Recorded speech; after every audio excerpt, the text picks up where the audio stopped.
তো hello guys, আজ আপনাদেরকে দেখাবো গাড়িতে নাম্বার প্লেট কিভাবে লাগানো হয়। তো আমার বাইক নিয়েছি, আপনারা অনেকে জানেন না, কারণ আমি এখনও পর্যন্ত আমার বাইকের ভিডিও রিভিউ করিনি। মানে এরকম গাড়ি বের করেছিলাম, সেটার কিছু ফটো ক্লিক আপনাদেরকে শেয়ার করেছিলাম, কিন্তু আমার এখনও পর্যন্ত টাইম হচ্ছে না গাড়িটার আমার পুরো ইনফরমেশান একটি ভিডিও বানানো হোক আপনাদের জন্য।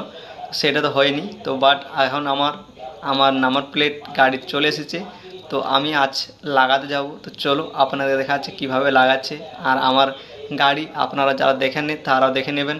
চলো ভিডিওটি লাস্ট পর্যন্ত দেখতে থাকুন। আর যদি ভিডিওটা ভালো লাগে থাকে আর আমার গাড়ি কেমন নিয়েছি যদি আপনারা কমেন্ট করে জানাবেন, তো আমার খুবই ভালো হবে। তো ভিডিওটি লাস্ট পর্যন্ত দেখতে থাকুন।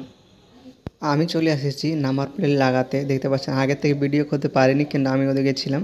তো এখন আমার দেখতে পাচ্ছেন নাম্বার প্লেট লাগাচ্ছে। তো WB37 আসানসোলের নাম্বার।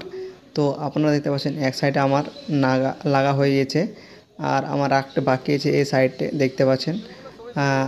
আবার দেখতে পাচ্ছেন এই সাইডটা পুরো লাগাচ্ছে, আর দেখতে পাচ্ছেন একাই লাগাচ্ছে, কিন্তু একটি নজল আছে যেটা সেখানে করে পদে একটা হাতে করে টানছে দেখতে পাচ্ছেন।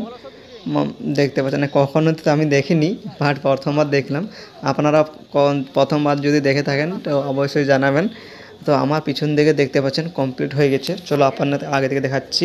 তো আমার আগে থেকে দেখতে পাচ্ছেন এখন আগে দিয়ে একটা লাগানো হবে, ফিটিং করা হলো। তো এখনও পর্যন্ত লাগানো হয়নি, মানে কমপ্লিট হয়নি। তো চলো আপনাকে দেখাচ্ছি, আপনারা দেখুন।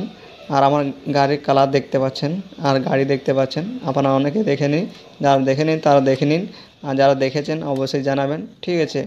তো আগে থেকে নাম্বার প্লেট আমার এখন লাগানো হচ্ছে। তো আপনাদেরকে বললাম আমার গাড়ি দেখতে পাচ্ছেন পুরো কমপ্লিট হয়ে গেছে, আগে থেকে দেখতে পাচ্ছেন লাগানো হয়ে গেছে। আর গাড়ির কালার দেখতে পাচ্ছেন, আর গাড়ি দেখতে পাচ্ছেন একেবারে চকচকে আছে। আর আমার পিছন থেকে নাম্বার প্লেটও কমপ্লিট হয়ে গেছে দেখতে পাচ্ছেন। তো চলো আপনাদেরকে দেখাই দিলাম আমার গাড়ি কেমন রয়েছে, আপনারা অবশ্যই কমেন্টে জানাবেন। আর এটা হচ্ছে শোরুম। চলো আপনাদেরকে দেখাই দিলাম আমার গাড়ি, আপনারা কমেন্ট করে অবশ্যই জানাবেন কেমন নিয়েছি। আর কি বলবো, আজকে দিনে কাজে গিয়েছিলাম, গাড়ি নিয়ে গেছিলাম, আবার গাড়িতে কাজ করে পর ডাইরেক্ট লাগাতে চলে গেছিলাম।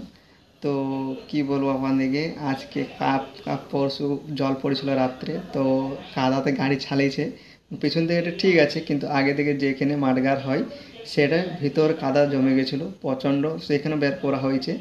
গাড়িতে আসো বের করো, এখনও পর্যন্ত আছে কিন্তু পারেনি। তো চলো আপনার ভিডিওটি আপনাদের দেখার জন্য আপনাকে অসংখ্য ধন্যবাদ। আমার এইভাবে সাপোর্ট করুন, আমি আরও আগে বাড়তে পারি। তো চলো আজকের জন্য বাই বাই, জয় হিন্দ, জয় ভারত, বন্দে মাতরম।